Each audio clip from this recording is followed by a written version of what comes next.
I started the other video by saying, how the hell did I get it to a windowsill in Kotor? So I figured part 2, I would try to keep it somewhat consistent. I am north of London.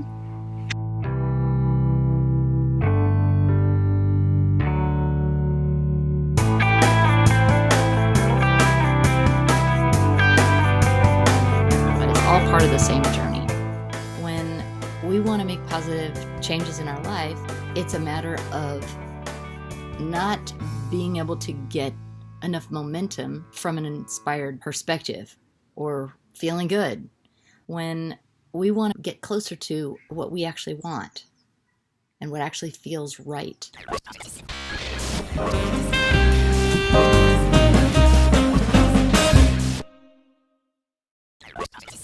So step 1, I'll put a link to this video in Kotor. Step 1 is, when you're feeling bad, acknowledge how you feel. Because we just want to run away from how we feel. Like, we all do it, come on. And things are really bad. We're like, no, I'm not going to feel that. And we either distract ourselves or we do all kinds of things. So do that if you have to. And then, but also acknowledge how you feel. Turn your focus in on yourself as if there's a small child inside of you crying for help. Feel the thing that's trying to be felt. It's not going to leave you alone until you do something with it, right? You can feel it, you can transmute it, there are different things to do. But this is the approach that I'm suggesting. This is what works for me. This is what I do with the people that I work with. Okay, and it's working great. Really good results. So you're sitting down, you're acknowledging how you feel, and you're giving it a name. That's part 1.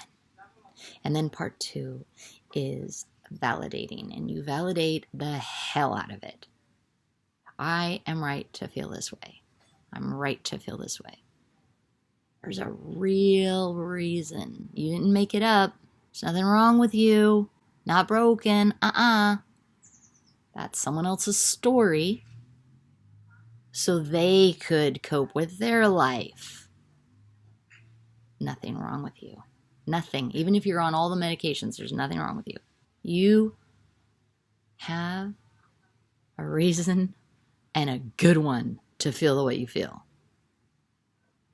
I'm not saying the story's right. I'm saying the conclusion is logical, based on your circumstances, based on everything that was going on. Part 2 is validating how you feel. It'll create, most likely, change in brain chemistry and a very peaceful, calming feeling, or it will drive you deeper into the feeling because you're finally feeling validation from somewhere. And this is the key. I mean, if you can do this, and I mean really do this, like make it a practice, like actually do it, you can have your own breakthroughs. Like, ask questions about everything you think. Is that true?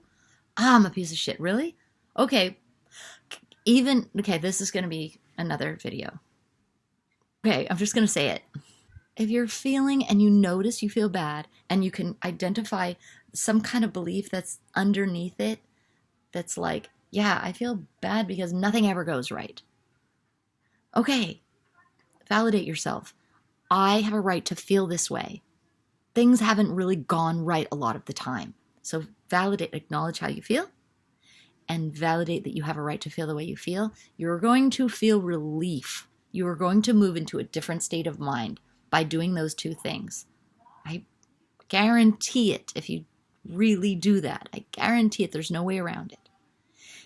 And then if you feel, this is what's behind it, this thinking that I'm blah, blah, blah, blah, ask yourself if it's 100% of the time. We need to find a chink. We need to find one shred of evidence that it might not be true. Because our brain and our subconscious is just like, that's the thing. And it's not even a belief. I've talked to people, I've worked with people who are like, it's not a belief. That's how it is. If you feel crappy about yourself, it's a belief at work, and it's not actually true that you are crappy. at all.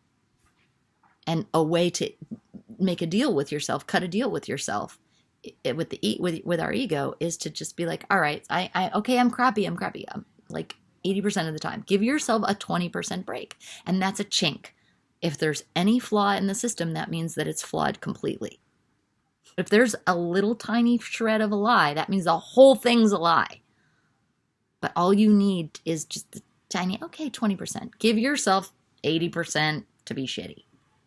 Because it kind of feels good to like hold on to those crappy things.